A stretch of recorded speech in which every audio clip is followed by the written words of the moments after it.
Hello and welcome to an all-new episode of Anime Brain Freeze. We are your hosts, John and CC, and we are here to talk to you about all the shows we watched in season 2. The World 時は止まったその地の記憶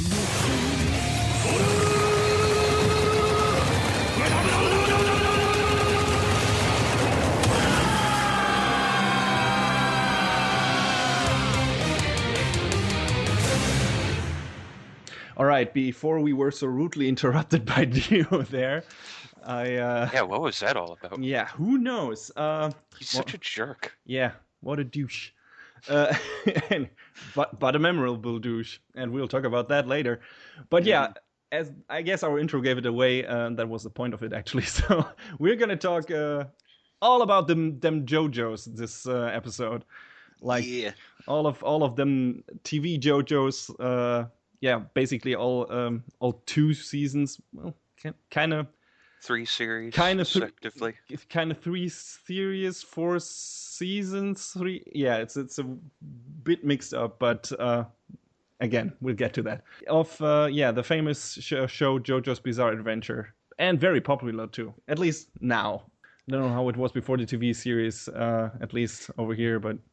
Yeah. Well, I'm pretty sure, it was vastly more popular in Japan, but I'm sure it had like a smaller, like, I don't want to say cult following, but That fits, I think. Maybe. I just like to avoid using the word cult just because it has a negative connotation. Probably, yeah.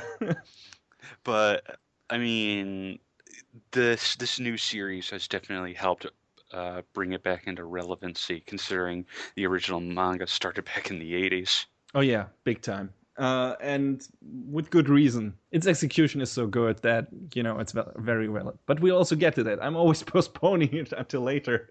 But anyway, before I do more of that, let's just, I guess, get into it. Basic outline, maybe, of what JoJo's Bizarre Adventure actually is at this point. So, the story is about this family, the Joestar family. And what the series is kind of an anthology series, but not really. First of all, there are several parts to the whole JoJo Odyssey, so to speak. And each part, there are 8 now. The 8th is still currently in publication in manga form, and each part deals with a new protagonist. Sometimes it's the son of a previous protagonist, or a grandson, or a relative in another form. And later it gets into alternate universe stuff, and we haven't reached that point yet, so we can't. Not in the anime anyway. Yeah, so we can speak of that when we get there. But yeah, it starts out with the young heir to the Joestar family, Jonathan Joestar, who grows up in the 1880s in Great Britain, and his father gets into an accident with a carriage, and where his mother dies, I think. Does she die in there? Yeah, right. Yes, right. And a guy named Dario Brando witnesses the accident and sneaks up to the broken carriage, and I think he tries to steal from Jonathan's father or something, or yeah, he's very much a looter. Yeah, exactly. But Jonathan's father mistakenly thinks that he's trying to rescue him or saved his life, and thus is eternally grateful because he's kind of an idiot, and basically welcomes Dario Brando and his son Dio to the Joestar family, and makes them a part of their family, and it's like, hey, if you need anything, my home is your home. And Dario takes that to heart and basically sends Dio to the Joestar family because he wants him to grow up there. And yeah, Dio later on has his own agenda and basically wants to take over the family or get all the rich and fame and get rid of Jonathan. And yeah, that's the basic outline. Shit gets a bit crazier when an old ritual stone mask is introduced into the story. I think that was created, or at this point, that's how it's explained by the by the ancient Mayan civilization or something. Yeah. Yeah. And basically, what we learn pretty soon is that whoever puts on the mask gets turned into a vampire. And yeah, can, command the undead and everything. And pretty early on in the story, Dio does exactly that. Oh, by the way, spoilers for Phantom Blood, guys. If we want to talk about the later arcs, we have to at least spoiler what is going on in Phantom Blood, because the third part, Stardust Crusaders, heavily, depends on the story, or relates to the story of Phantom Blood, the first part. Well, So, Phantom Blood is just such a huge setup for everything else that happens Exactly. following it. So if you want to go like in completely blind, don't listen to this. But we'll try to avoid spoilers for Battle Tendency, which is part 2, and Stardust Crusaders, which is part 3 of JoJo's Bizarre Adventure. But we have to spoil Phantom Blood, or we won't get anywhere here. So yeah. So anyway, Dio puts on the stone mask and becomes a vampire and kills a lot of people. Does he kill Jonathan's father? Yeah, I believe he does. He kills George in the coldest of blood. Yeah. Anyway, yeah, he becomes he was a super douchebag before that, but he becomes even more of a douchebag. Well, he's trying to kill George up into that point, and then he's like, "Oh, I have vampire powers now." Yeah. And yeah, same with Jonathan. And yeah, Jonathan's mission from that point on obviously becomes to kill Dio and avenge his father and everything. And he gets help from a weird Italian martial artist whose name is Count Zeppeli, I believe. And Yeah. Antonio Zeppeli. Yeah, Antonio Zeppeli. And also he befriends former street thug called Robert E.O. Speedwagon. Fantastic name, by the way. Or excuse me, William Antonio Zeppeli. I'm Yes. sorry. Yes. And yeah, basically those 3 characters and some apprentices of Zeppeli to set out to defeat Dio and his army of darkness. So yeah, that's basically the story of Phantom Blood. It's this pretty straightforward old school shonen story, and that's probably also why Phantom Blood is maybe the least interesting part of the JoJo storyline so far. Yeah, but like I said before, it sets up the rest and it gets to the other stuff faster because Phantom Blood, as far as I can tell, is like one of the shorter story arcs. Oh yeah, definitely. The first season of JoJo's Bizarre Adventure condenses like part 1 and part 2 into one season, and I think Phantom Blood has 8 to 10 episode, and Battle Tendency, the next one, has 16 or 14. It's a bit Phantom Blood is definitely the shortest story. You can get to it very quickly. So, yeah. So if you're like, well, this is pretty standard fare. This is not that interesting, and then don't worry, you'll get through it pretty fast, and the good parts come after that. So yeah. That's not to say Phantom Blood isn't good. No, it's great. Actually, I love it quite a lot. It's just of all the JoJo stuff that has aired on TV up to now, it's the weakest. Just to be honest. By comparison. Here. Yeah, definitely. It's still better than a lot of other shonen stuff, though. After Phantom Blood, we switch the story over to Jonathan's grandson, Joseph, and the story is set in New York in 1938, and he has to deal with a whole bunch of new villains and new comrades in arms and everything. Like, there's a whole new set of characters introduced. In Battle Tendency, we deal with a whole new set of villains called the Pillar Man, who are, well, also connected to the Stone Mask in a way. And, well, Joseph is basically roped into fighting them. With that, the first season of the TV show ends, and then we get into the second season, which is, at the same time, the third part of the manga storyline. And it's called Stardust Crusaders, which is probably the most famous JoJo thing out there. It's definitely the most well-known. Yeah, because there was already an old OVA in the 90s, I think. I believe it was like 2000, 2001. I think there were two parts. I think there was one in the 90s, and then later in 2000 and 2001 we got a sequel that for some reason told the first part of that story.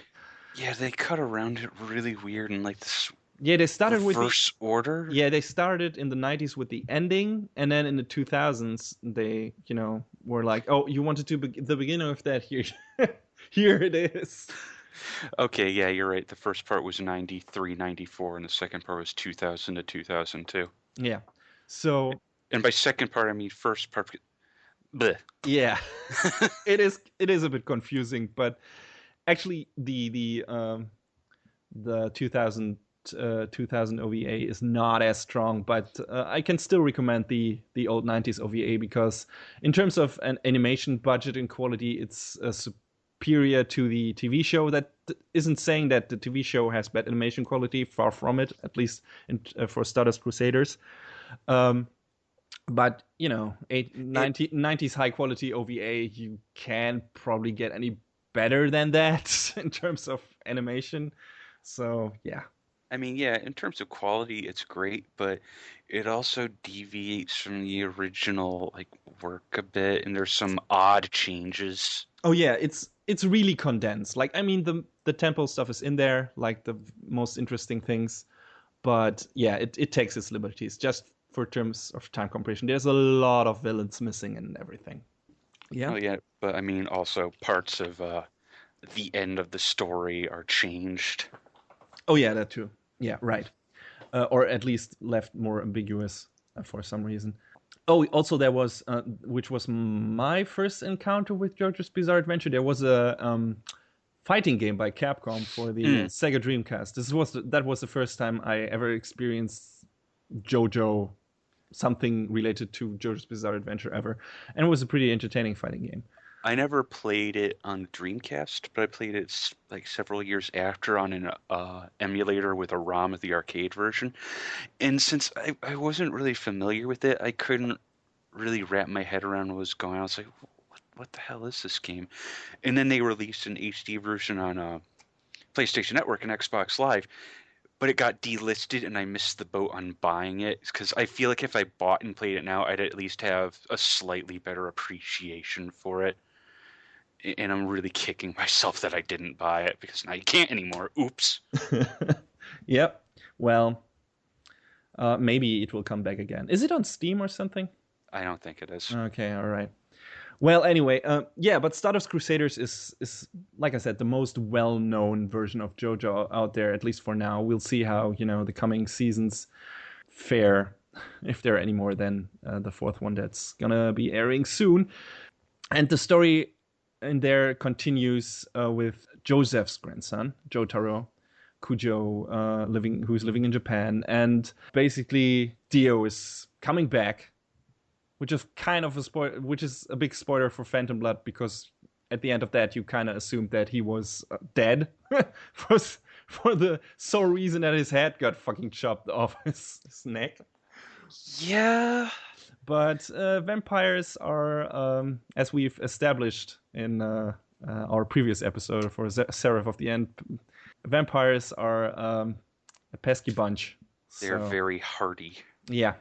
So you can't get rid of Dio that easily. So, yeah, he's coming back, and through some weird means, he basically poisons, in a way, it's more complicated than that, but he poisons Jotaro's mother, so Joseph's daughter, and Jotaro and a few friends from school, and well, one friend from school, they will later meet, and a friend of Joseph's basically go and try to stop Dio again. They go on a big world tour. Like, the setting is much bigger this time around than in Phantom Blood and Battle Tendency.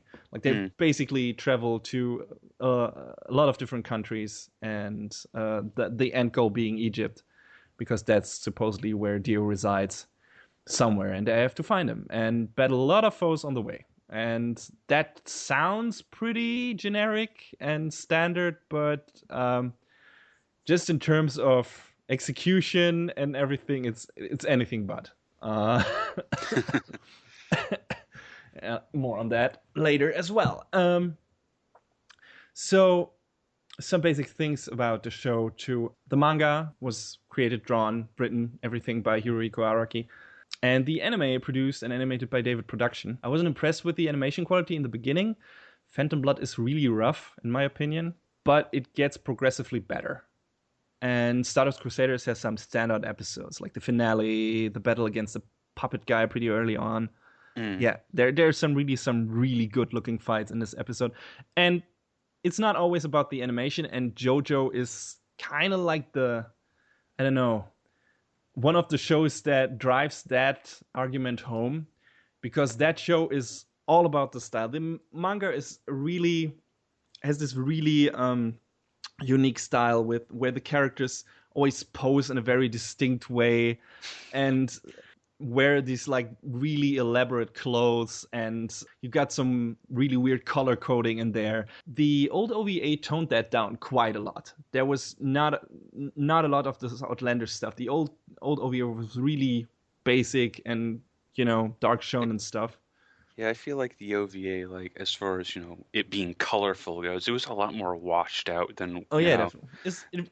It was definitely more on the realistic in quotes scale. And the new TV show isn't at all. It goes all the way. It's like, okay, this is what the manga looks like. It looks fucking crazy. Let's try to get this adapted somehow. And they do that by, basically having two color palettes for this show. You have like the standard color palette that is pretty normal, but still really colorful. And then for dramatic moments, everything, sometimes the color palette shifts and you get like this negative effect where characters have like complementary color, wear like complementary colors to their usual outfits, or are displayed in that way for just that scene. And it's really striking if that happens. So accompanied by the music and sound effects that also makes for great effect. And one of the most other striking things is the anime includes the katakana from the manga for sound effects. Yeah, like the onomatopoeia that you would see on the manga panels. Yeah. So if there's like a menacing aura or something, you get like this Japanese character for go go go go or something like that. And it was like, and which is supposed like this ominous feeling, and that just pops up on the screen in big. I love that. It's so good. It's fantastic in big purple letters, and yeah, and that's seen through all out of the series for different occasions and different reasons, and it's great. It's a really unique, interesting visual choice that just works in this series, because this series is so over the top, doesn't take itself seriously at all. Well, it's very serious in terms of the stories sometimes, but not in its visual representation. Mm-hmm. The outlandish character designs, super bulky, muscular guys who sometimes pose in really effeminate clothes and effeminate poses for some reason. Contort their bodies. The poses are something else, because they'll just be like, obviously you can't see me, but they'll just be like, oh, and it's like, yeah, they turn backwards so you can see their chest and their ass at the same time, and it's really weird, but it's also fantastic. Just this show is visually striking. If you like watch the first few episodes of Phantom Blood and are like, man, the animation is really not that good, trust me, it gets better. First of all, animation-wise, and just the general presentation and artwork in that show is fantastic. Just something you don't see every day in anime and manga. So, it works really well. David Production, I didn't expect him to deliver that well on the whole adaptation aspect. Getting basically the manga pages in the anime in motion.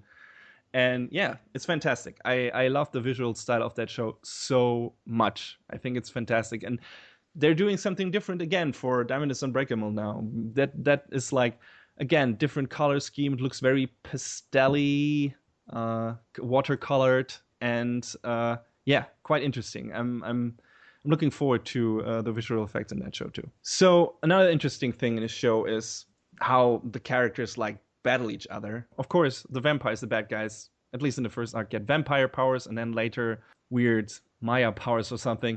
And Anyway, and something entirely new in Star Wars Crusaders. So the first part, what Jonathan and his crew are using to battle Dio, is this martial arts called Ripple or Harmon, which is basically using the energy of the sun through, breath control and everything to empower the body with ripples of solar energy. So strengthening their own body. They can also infuse this energy into inanimate objects and make them stronger and more deadly and everything. So basically can use everyday objects to make them into a weapon.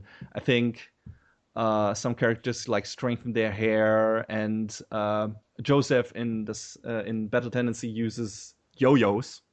JoJo's using yo-yos, and infuses them with Harmon or Ripple and makes them stronger. So yeah, that's basically how they fight the foes in the first two arcs, and then Stardust Crusaders introduces a whole new aspect to, well, basically to the lore and the universe by introducing stands. And stands are basically the spiritual, the physical manifestation of the spiritual power of a character. If a person is strong enough, he can manifest the spiritual power in a stand that looks like, I don't know, whatever, weird bulky guy, alien, or a fucking bird that spits, that can control fire. There are basically no real rules to this shit. Like, a stand can be anything. It can, but basically it's a character, a spiritual character that just jumps out of and manifests out of the body of the person controlling it, and has superpowers. I think it's worth noting that not all the way through, but many of the stands that are encountered at first, all have to deal with the different arcana. Mm-hmm. There's Star Platinum, Magician's Red, Silver Chariot, stuff like that. Yeah, the first stands in the JoJo universe are named after like you said, the major arcana of the Tarot, and then later in the second part, in the second arc of Stardust Crusaders, they are based on the ancient Egyptian deities. Yeah, like Horus and Basset and everything. It should be also noted that unless you are able to manipulate the power of the stand, that you cannot see them. They are just not there. So if you see Jotaro doing all sorts of crazy shit, but you don't have, the ability to manipulate stand power, it's like, what the hell's going on? I don't see anything. You see just things exploding all around you. What is going on? Pretty much. Yeah. And, well, later on, stands are commonly named after musical artists and bands and albums and songs, and which is also a big thing about JoJo's Bizarre Adventure. Araki is a huge fan of Western music. Oh, yeah. Music references are everywhere in this show. It starts from the beginning with Dio, after Ronnie James Dio. Mm-hmm. And pretty more of that. You have characters named after bands, musical albums, songs. You have, for example, AC/DC. You have, like we already mentioned, Dire and Straits. Susie Q, the love interest for Joseph, and a lot of that stuff. Zeppeli after Led Zeppelin, REO, Speedwagon. If you like that stuff as much as Araki and grew up in that time, this is a treat for you. And in more than one way. The ending songs for each season of JoJo's feature famous pop songs from the corresponding time period of or matching the show's theme. For example, the ending to the first arc of Stardust Crusaders was "Walking Like an Egyptian." That was great. Yeah, it was great. A fantastic choice, and fits the show perfectly. Also, it was a great animation wise. So yeah, stuff like that, and that also that led to a bit of complication when it came to basically localizing the show. Translating and everything, because Japan, at least in that time, maybe doesn't give a shit about copyright in that regard. But you cannot, without permission, just use the characters, just like artist's name for each of your characters. Yeah. At least not in America. Yeah, certain names had to be changed for the localization. Like I remember Polnareff had to just be changed to Eiffel Yeah. because apparently Michael Polnareff was not very kosher with the fact that his name was being used there. What else was there? There was Vanilla Ice became just iced. yeah, and right, Jay Giles was changed to Centerfold, I believe. Yeah. And Which thematically makes sense because Centerfold was a song by the Jay Giles band. yeah, they still try to, go somewhere that makes sense for most of those adaptations or changes. And but that was a thing that happened. Like if you wonder why if you watch like the show in with the Japanese audio, I think for most of the part you only can watch it with the Japanese audio. I don't know how far the dub has progressed at this point. I think there is one, but I don't know of how much. Yeah, I think it might just be the first series for now. Yeah. Oh no, they were starting to dub Stardust Crusaders, so there's some of that. Okay, but yeah, if you're watching the Japanese dub and you're wondering, hey, why are they calling them something else than is in the subtitles, or then that's the reason. But yeah, aside from that, if you like your musical references, you you will enjoy the show just for that. Not only for that, but you can. So we gotta, of course, ask the most important question first, John. And that is, who is your favorite JoJo? Joseph. Done. Without a doubt, right? I mean, come on. And of course, we only can talk about the first three because, well, I for myself, I haven't seen anything past Stardust Crusaders. That's why I'm looking forward to the, adaptation of the coming parts, and I hope we will get all of them. But for now, we have three JoJos, and of all of those, Joseph is the best. John, tell me why he is the best, or tell our listeners. Because, well, you start off seeing him in battle tendency as just this very standoffish, like, hey, I'm gonna kick your ass sort of guy. But there's moments where you can see he just can't quite hold it together, and he just kind of somehow manages in the end, but through being just this bumbling doofus. Oh yeah, he's the total goof. You just love him. And then in Stardust Crusaders, he's just this he's old man goof. He's an older guy, but he still has that charm and that silliness, and he's just great. And both of his voice actors, Tomokazu Sugita when he's young and Unsho Ishizuka when he's older, they just both nail it. They're both great. Ishizuku and his reactions to stuff that happens in Stardust Crusaders are stuff of legend. His, oh my god! Of course, Joseph is a British guy, so he would respond to, surprising things in English. Well, Joseph is like British American as opposed to just British. All right, so he should be talking English, but of course, it gets turned into English, and this is the best thing about his reactions to certain things. Okay, it's like, oh my god, or son of the bitch! And it's like, whoa. But with such passion, he doesn't half-ass it. Not at all. He goes all the way, and everyone in the show goes all the way. That's just a general theme. Like, no one is half-assing it in this show. Everyone is. If you expect 100% of the show, you will get 250 probably. It's just the show goes over the top constantly. It's crazy.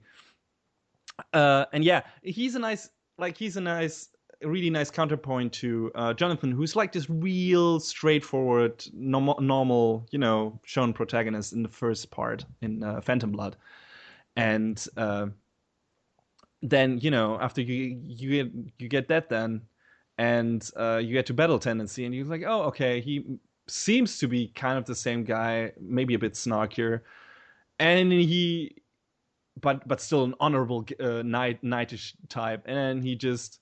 When the first villain attacks him, it's like, well, I don't give a shit, and pulls out a fucking Tommy gun and yes, fires it into an FD restaurant with the guy in it. It's like, okay, this is where we're going. All right, I'm all in. Yeah. So Joseph is fantastic, and like we said, he only gets better in Stardust Crusaders. So a really enjoyable character, and a fantastic protagonist and side character. So yeah, I don't know if we'll see him again in later arcs. I hope so, but I'm not sure. I mean, I didn't read too far ahead, but I think he does have some role in Diamond, so Yeah, he would be still alive for that, I guess. So yeah, looking forward to seeing more of him if it ever comes to that. And of course, let's not forget about Jotaro. He is cool, but he's not quite the boorish, straightforward knight-ish protagonist like Jonathan is. He's more of like a ruffian, a delinquent in high school wearing the appropriate uniform too. He always, or that's what it seems to be. He's always like kind of grumpy and wants to be mostly left to his own, and seems to be an asshole to his mother and to his grandpa. But he has a good heart, and yeah, that his intentions are in the right place, but he's just like, I don't give a shit about any of you. he.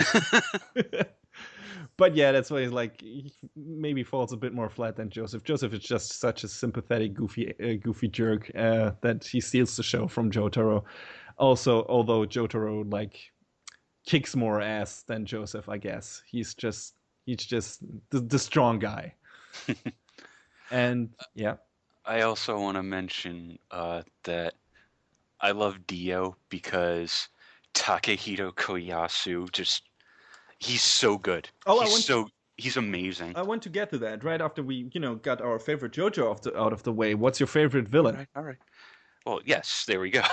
Dio, right? But Dio is like is the obvious choice. Dio has even before the show aired and everything, he was already a meme with his thing where he throws, I don't know, what was it, cement mixer or something on on Jotaro in the old OVA and makes this weird sounds.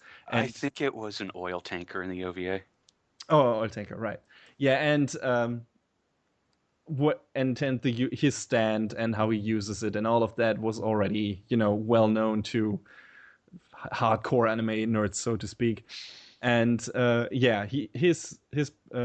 and the performance of his voice characters in the new TV series are fantastic, like all the way entertaining, again giving 250%, and just so much fun to listen to.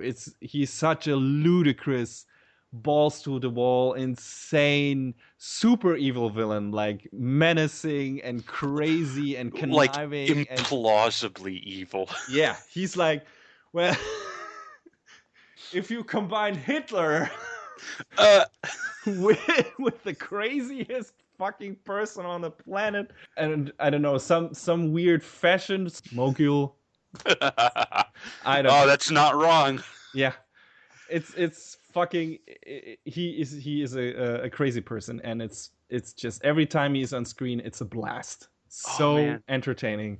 But I guess this isn't too far off the point, but you said Hitler, and that made me think of Stroheim. Yeah, all right. Yeah, that's another. He's another cool character. He's not per se a villain. He starts out as a villain, and he ends up being the chillest Nazi ever. The chillest Nazi ever, which is kind of okay. It sounds bad on paper, yeah, but then you see him, and it's like, dude, this guy's awesome. Because he's like, man, fuck you, Joseph, and then all of a sudden he's like, oh, yeah, we gotta do something about this, yeah. If Battle Tendency or JoJo's in general took itself seriously, that would maybe be a bad thing, making a Nazi such a badass. But since it isn't, it's just a cool ride. It's just the most chill Nazi cyborg ever, and yeah. And just every time, Germany science is the best in the world. Yeah, his fucking lines are also outrageous. It's crazy. Hell, in I played the Japanese demo of Eyes of Heaven a long while back, and one of his attacks is just him just taunting you, and it takes like maybe 10 seconds for the whole thing to go off. But if you let it go off, then he just hits you like a truck. It's the equivalent of Mika's V skill in Street Fighter V, where if you let the whole thing go off, you can't win. Yeah. Man, it's so nuts.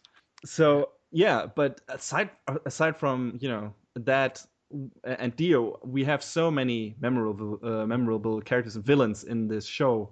Well, in Even this the in this whole Pillar season. Men. Yeah, even the Pillarman. Yeah, Dio. Then Pillarman Cars, AC/DC. They're very memorable. Um, and then of course in Stardust Crusader, basically that's. I mean, we can also ask the question, what's your favorite JoJo part up till now? And I think for both of us, it would be Stardust Crusaders, right? Yeah, I mean, I did really enjoy Battle Tendency, but I think Stardust edged it out. Yeah. And the reason Stardust Crusaders is so fantastic, in my opinion, is first of all, pretty much every episode has a new memorable villain.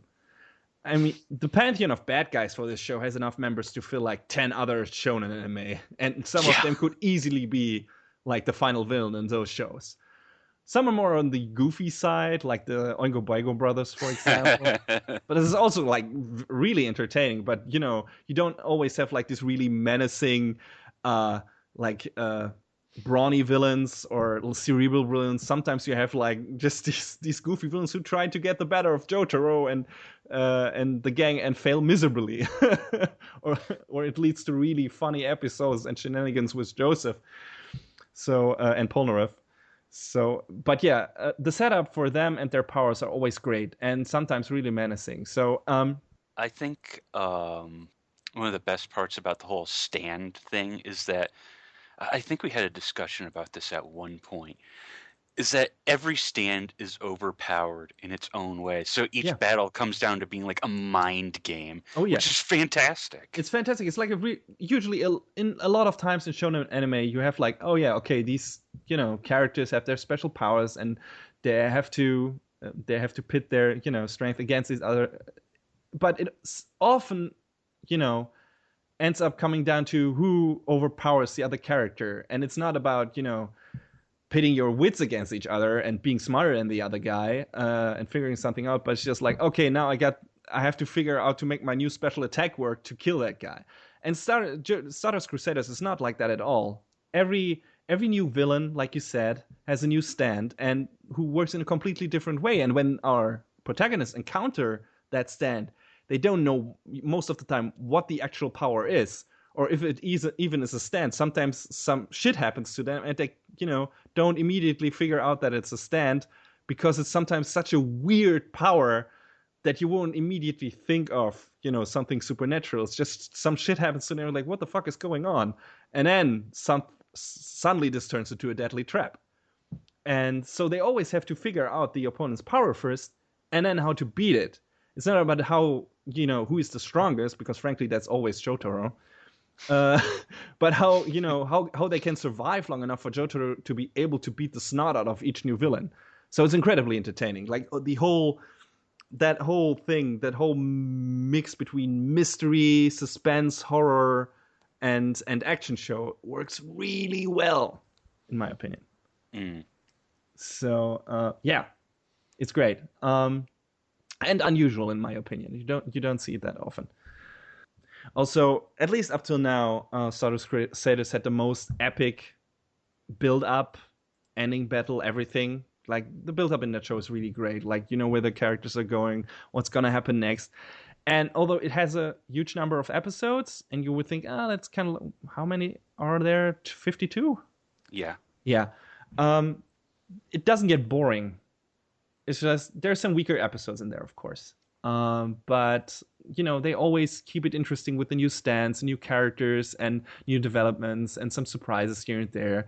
So yeah, I would say it's the most entertaining part. Not by a huge margin compared to Battle Tendency, because that's also really great, like you said. But yeah, definitely, like, the little parts just work together a bit more. The villain is a bit, or villains, plural, are a bit better, and the world is more. The settings are more interesting because we get to see a lot more different locations, and the different powers of the stands, like the whole new idea of stands introduced in that one, and yeah, the new characters. So far, everything about Stardust Crusaders is probably the best that JoJo has to offer, and I'm really interested to see if the coming arcs can live are serious contenders to Stardust Crusaders. I mean, one thing that I like is that each arc kind of also, you mentioned, like, location or not. Each one has its, pretty much its own unique setting. I guess with the exception of Stardust, just because, the goal is Egypt, yes, but, they also have the journey along the way there, which is more heavily emphasized in the first half of the anime. Yeah. Because, I mean, the first series, or I guess I should say, Phantom Blood takes place in England. Battle Tendency, starts off in New York and makes its way down to Mexico. Stardust, starts in Japan, goes to Egypt. Diamond, I believe takes place. I know it starts in Japan. I don't know if it stays there. I think it stays just in that one town in Japan, which is also kind of unique. And At least compared to the other parts, because they always had some kind of journey there to different and parts. then 5 is in Italy, and I think 6 is in Florida. So yeah, and then we get in 7 and 8 we get into the alternate universe stuff with Wild West shit, and I don't know exactly where JoJo Lion is set. But yeah, that I don't know much about. Yeah, so really diverse, just from part to part. I believe on one of the best friends videos, they said that Araki is a geography fanboy. Oh, he's a fanboy of many things. Let me tell you what he also is. He is a terrifying, crazy person. And oh yeah. You know where I'm going with this. So, one thing about JoJo's Bizarre Adventure. If you are a dog person, like John and I are, or an animal person in general, but especially dogs, be prepared to be horrified by this show. Like I said, Hirohiko Araki is a very sick man, and I wouldn't let my dog within 100 miles of that person, because the body count of dogs and animals in general in that show is huge. And not just, oh, well, yeah, I don't know, dog gets run over by a car and dead. No, those poor puppies die in horrifying ways, in the most horrifying ways that you can imagine and can't imagine.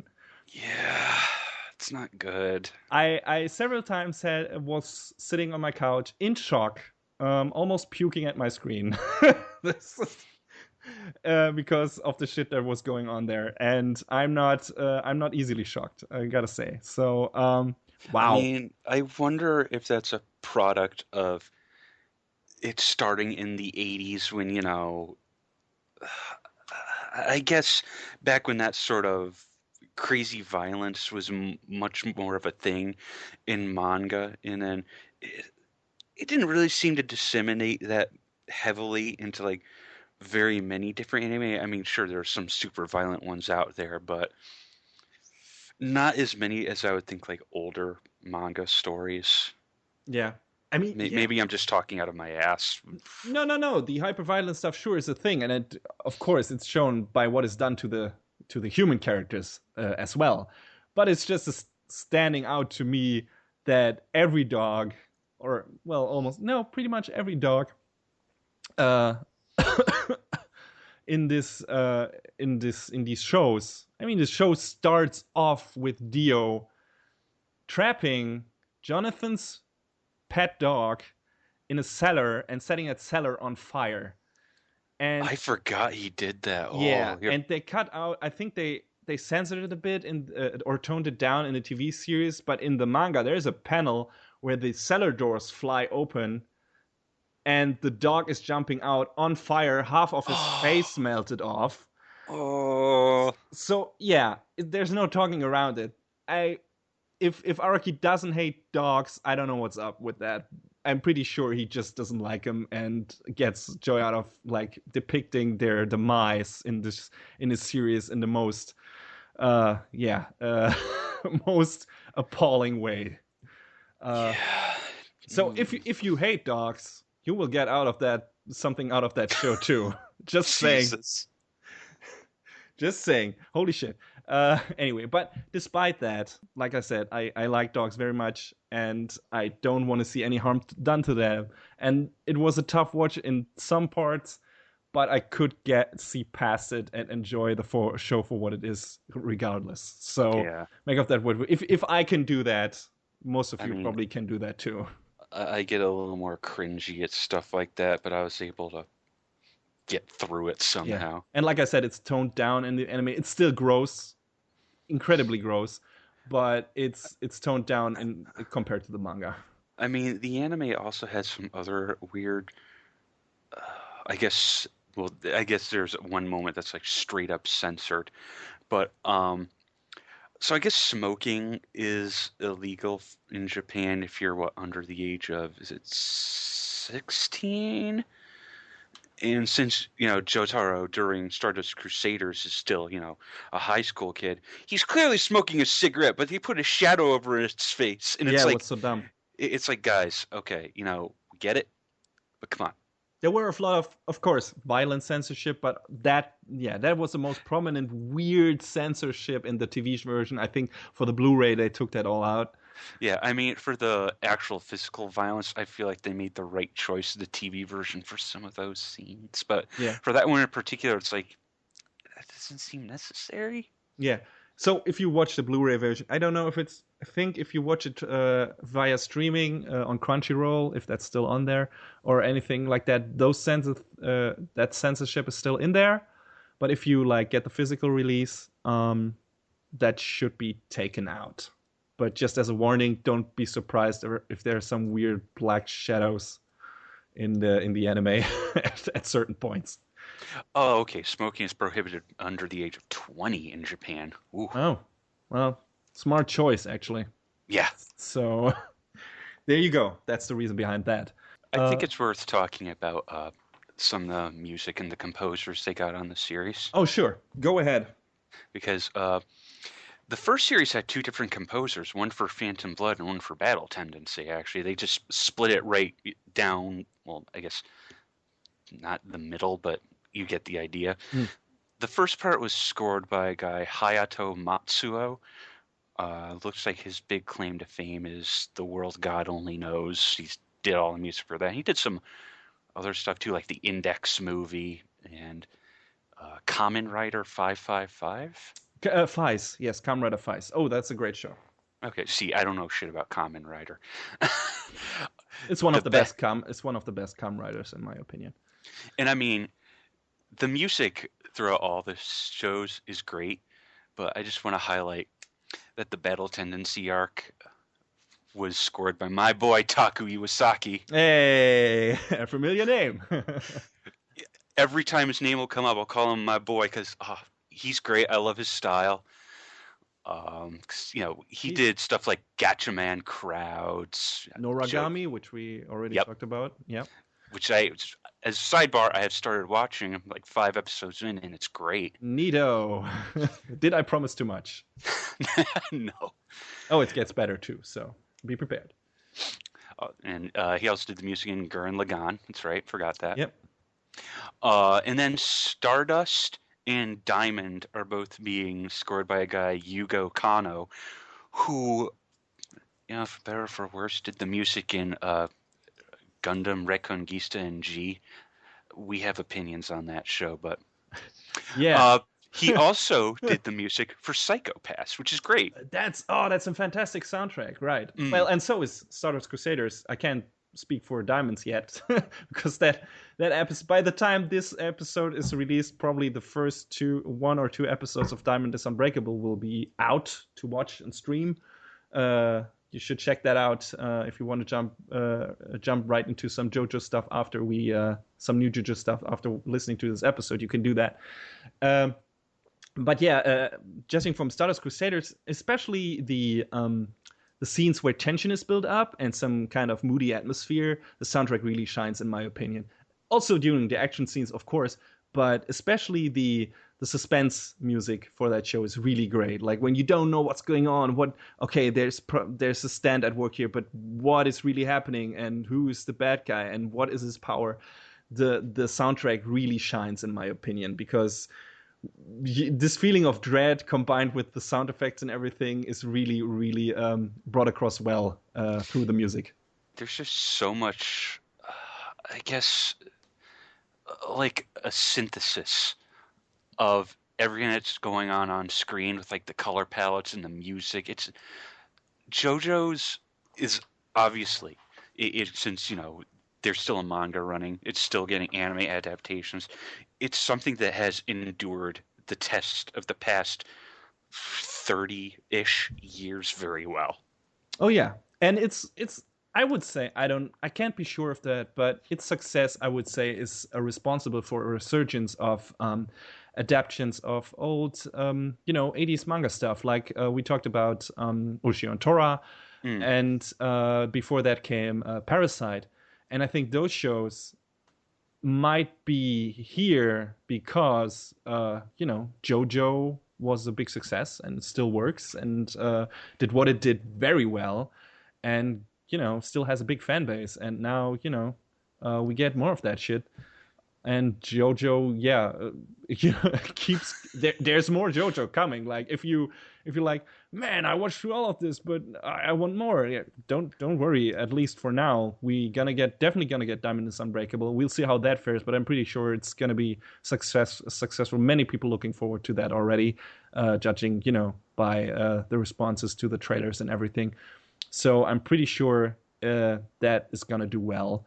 And I really hope we're gonna get all of the other parts of JoJo. I remember when they were like, "Oh, hey, members of David Production were doing some location scouting," and then they just turned that around. Like, "Oh no, it was totally a group vacation." And then there was this piece of promo art that Diamond just kind of snuck out. And then, they finally let the cat out of the bag a couple months back, and the hype has been building. Like Diamond, where is it? I want to watch it now. Yeah, you can tell that the creators of the show just have such a huge passion for the original material and want to really, focus on bringing everything that makes it so good into the other medium, like, from the still page to the animated frame, and it shows everywhere. And even in the opening animation for each new show, which all of them are so well done. I was like, when I first saw, I was like, oh no, there's weird CG in there, but it's so it works. Yeah, it works. It merges with the incredible colorful style of the show, and like overshadows the gripes you might have with CG animation or everything. It doesn't matter anymore. It just looks so perfect and so different and so cool. And then you get like these weird little Easter eggs sometimes where they put like the sound effects from the show in the actual opening, which is usually not a thing. And then later there's a neat little Easter egg. If you don't watch your anime openings every episode, definitely watch the opening to the second to last episode of Stardust Crusaders after you've watched, the first one for the first time, because that's a bit different than the ones than the normal opening to that show. So yeah, I'm glad you brought up something about the opening sequences, because I wanted to say something similar. Because I was watching last night one of the videos on, I think the YouTube channel is Mother's Basement. Mm-hmm. And which is a stupid name. It sounds stupid, but not it's as stupid actually... as anime brain freeze, though. But the guy on there does some actually interesting videos where he talks about different anime openers, and he did one, all about JoJo's, and he talked about them top to bottom. And it's interesting because, there's so many parallels, like different panels from the manga, like the lyrics in the song are, it's more than just, generic J-rock or J-pop. It's actually singing about the subject matter of the story, which is cool. That's great. Mm-hmm. It's very well reflective of the subject matter. Yeah, all of those openings are probably my ranking either first or second place in the corresponding seasons for me. The one for Phantom Blood, the one for Battle Tendency, first arc of Stardust Crusaders, second arc of Stardust Crusaders. I liked all of those. I think they were magnificent. And I'm looking forward to what we'll get for Diamond is Unbreakable. You mentioned that it might be an instrumental one for a change. Well, no, I just wasn't sure what it was. I know I saw on Crunchyroll's Twitter earlier, you're like, hey, can you try and guess what the ending theme is gonna be? Oh yeah. Throw your guesses at us, and I wonder if anyone figured it out. Oh yeah. Well, Araki apparently always chooses the ending themes himself for the anime. Like he is the one who decides what it is. So yeah, good question. What is it? Roundabout was great, and so was Walk Like an Egyptian. Yeah, and Last Train to that one I was kind of cold on at first, but after a while it made sense. It fits so perfectly with the ending of the show because it's got this bittersweet connotation to it, and it works really well because the ending is kind of bittersweet in more than one way. And yeah, I laughed that too. But like you said, yeah, in the beginning I was like, yeah, but then I definitely warmed up to it once I saw where they were going with it. And yeah, well, judging from what we have heard, seen so far in regards of endings, I assume we're gonna get a. Diamonds is Unbreakable is set during the 90s, right? Mm-hmm. All right. Good questions. It's set all in Japan. It's in the 90s. Here's the tweet I found. I'll give a year of Crunchyroll Premium to the first person who can guess the correct ending song for JoJo's 4. Did you send your guess in? I had no idea what to guess because there's so many we could go with. Yeah, exactly. I don't know. Probably if you knew more about the story itself on Diamond is Unbreakable, you could maybe guess it or something relating to diamonds in general. I don't know. I don't know. Maybe it'd probably be a stretch, but watch it be something goofy like Lucy in the Sky with Diamonds, which is not the right time period. But hey, who knows? We'll see. That would be cool too. But yeah, looking forward to that. And so yeah, I can't wait for when the first episode of Diamond is Unbreakable is airing, is being released. And yeah, I hope we could give you a brief look into the amazing, fantastical, over-the-top mess. Very positive. I mean that in a very positive way. Mess that is JoJo's Bizarre Adventure. And if you are remotely interested in old school anime, old school 80s manga stuff, designs, and shonen storylines, I urge you to give JoJo's a chance and don't be discouraged by Phantom Blood. It is a good first part, but it's still, for now, comparably the weakest of the three. So everything that comes after that is even better. So if you already like Phantom Blood, you're gonna get the kick out of the coming one. So please give it a try. I'm pretty sure you won't regret it. JoJo is love, JoJo is life, and with that, we are out.